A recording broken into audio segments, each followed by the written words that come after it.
Back during our first year here on YouTube, we covered a little movie called Noroi, aka The Curse, which quite honestly remains one of our favorite found footage projects, if not horror films overall. This month, let's take a look at some other films from the director of Noroi, Koji Shiraishi. Shiraishi has had a pretty lengthy, varied career. Not varied in that he's gone through a ton of different genres over the years, but rather that he's explored numerous types of horror films. Though, admittedly, today we will be discussing another found footage horror movie. Early in his career, Koji Shiraishi served as an assistant director for directors Gakuryu Ishii and Shinobu Yaguchi, who we've covered in the past. In the early 2000s, Shiraishi gained success with his direct-to-DVD and TV movies, where he earned his reputation as an up-and-coming presence in Japanese horror. In the West, unfortunately, Shiraishi has remained relatively unrecognized as one of the louder voices in the J-horror movement of the 2000s. While lesser known, Noroi in particular has ensured that those who do come across Shiraishi's works regard him as one of the more important horror directors working today. Following these successes in cheap horror productions, Shiraishi began exploring other avenues of horror, perhaps most notably the found footage genre. Not long after the groundbreaking success of the Blair Witch Project and the international notoriety of both The Ring and The Grudge, stylistically, Shiraishi largely began to eschew the latter, to which most Japanese production houses were moving, and instead headed towards the former. Later, Shiraishi would explore torture porn and even comedy horror, which we'll be discussing in future videos. But consistent throughout the young director's post-Noroi career was his insistence that he build upon this initial win by directing a series of further found footage projects. Each of these films naturally has its own strengths and weaknesses, which set each of them apart from Noroi, with some of them even getting a bit odd, shall we say. In the 4 years between Noroi and Shiraishi's next found footage film, Occult, Shiraishi put to tape 2 direct-to-video movies, a television series, the aforementioned torture porn film, and perhaps his best-known movie beyond Noroi, based on a popular urban legend about the slit-mouthed woman. You may have picked up on this, but Shiraishi is nothing if not prolific and diverse. Occult used the world-building techniques Shiraishi had learned from his numerous other films, most notably Noroi. It did away with any jokiness from his other films, instead giving whole hog on the serious aspects of its narrative, which is obvious just from the start of the story. Occult begins with a stabbing incident in 2005, which results in 2 deaths and 1 major injury.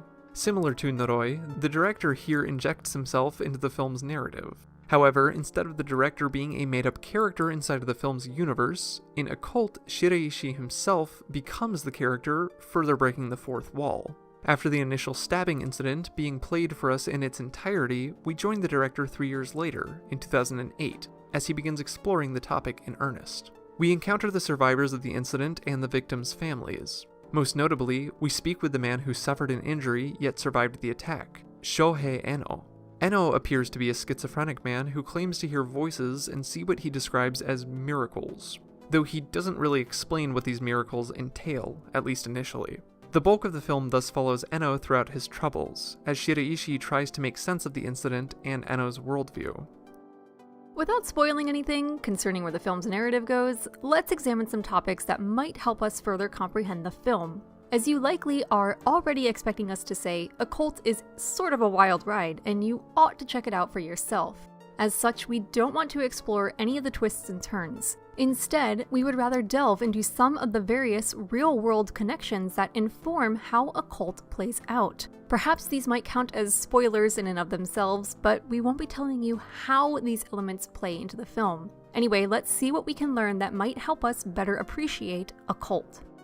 First, let's look at automatic drawing and automatic writing, also known as psychography. Psychography has a relatively lengthy history, being used as far back as the 16th century. 2 men living in the 1500s, John Dee and Edward Kelly, would at this time supposedly receive writings from angels who used their hands and writing instruments as media to communicate with humanity. The idea in this context is that holy or spiritual beings can use humans as conduits for communication. Others have suggested that psychography, like with other forms of divination, can be used to access the unconscious parts of one's own mind. This accounts for the history of automatic writing. Automatic drawing, on the other hand, seems to be a much more recent development, at only roughly 100 years old. Today, examples of automatic drawing are common, with the practice having only increased in popularity as time has gone on. Similar to automatic writing, automatic drawing is used for both art and for spiritual channeling. Speaking of spiritual channeling, this practice has a lengthy tradition in Japan, as it does in many parts of the world with long traditions of spiritualism. Onmyodo, or the Way of Yin and Yang, a type of Japanese Taoist mysticism, which we've discussed previously, dealt primarily with geomancy and determining the auspicious nature of names and dates. At times, however, Onmyodo also dealt with spirit communication. Existing before and after the height of Onmyodo, there existed Shinto, Japan's indigenous animistic religion. In terms of spiritual communication, Shinto channelers have existed for centuries. We've discussed this previously with the documentary Itako Visions. Itako are the primary group of Shinto channelers, as we explained there. Itako are often elderly, mostly blind women who perform communications with and the channelings of spirits. Though they're not as popular or common nowadays, Itako are still around. Even beyond the realms of Onmyodo and Shinto, the channeler Rei Chandra, who works largely in Japan today, explains that he uses symbols and sacred geometry for the sake of channeling the spirits of the world. In addition to the various spirits discussed in channeling, we should also take a look at the ancient Shinto gods. The origin story of Shinto explains that the world, specifically Japan, was created by both a matriarch and a patriarch. Izunami and Izunagi together served a function akin to Zeus or Odin, overseeing the Shinto pantheon and in many cases giving birth to the gods. Anyone familiar with Amaterasu, the sun goddess, and her bumbling, angry brother Susanoo might know that Izunami and Izunagi were their parents and the progenitors of the Shinto gods. What some may not know is that their first child was named Hiruko, which means something like leech child, given that Hiruko was lacking in limbs and was severely crippled from birth. What may further surprise viewers is how, in Japan, the absorption of Shinto iconography into mainstream secular culture has made many of these individuals symbols rather than characters.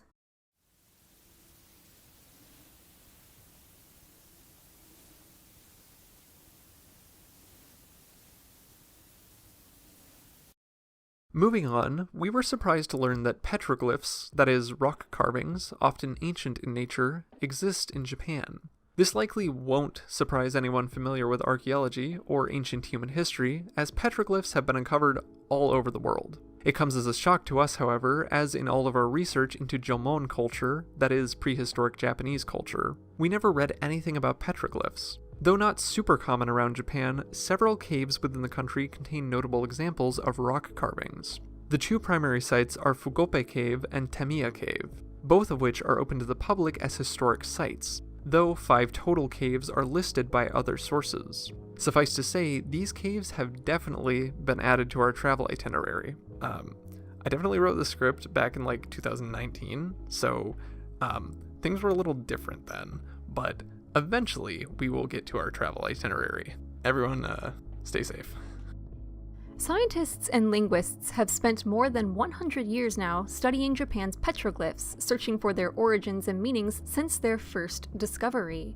Unfortunately, as of yet, most of these petroglyphs remain largely obscure. This could be thanks to their complete enigmatic nature, or due to their small sample size. Tons of Paleolithic pottery and art has been uncovered in Japan from the Jomon people, who were mentioned earlier. However, not much prehistoric art has been found, whether rock carvings or cave paintings, with these 5 or so sites being the only ones yet discovered. Thanks to their irregular nature and seeming similarities with petroglyphs found elsewhere, Japan's few petroglyphs have garnered some interesting theories. Some far out there theories claim that they're the result of aliens, Japan being visited by the Sumerians or the Akkadians, maybe even the Atlanteans. Dive deep enough and it gets kind of weird. Speaking of which, look up the Yonaguni Monument. We can't think of another time this might come up on the show, so let's shoehorn it in here. Speaking of aliens, let's talk about aliens. Believe it or not, UFOs are pretty darn popular in Japan. Japan has one of the only observatories that scans the visual spectrum of space, not just radio frequencies as many other observatories do.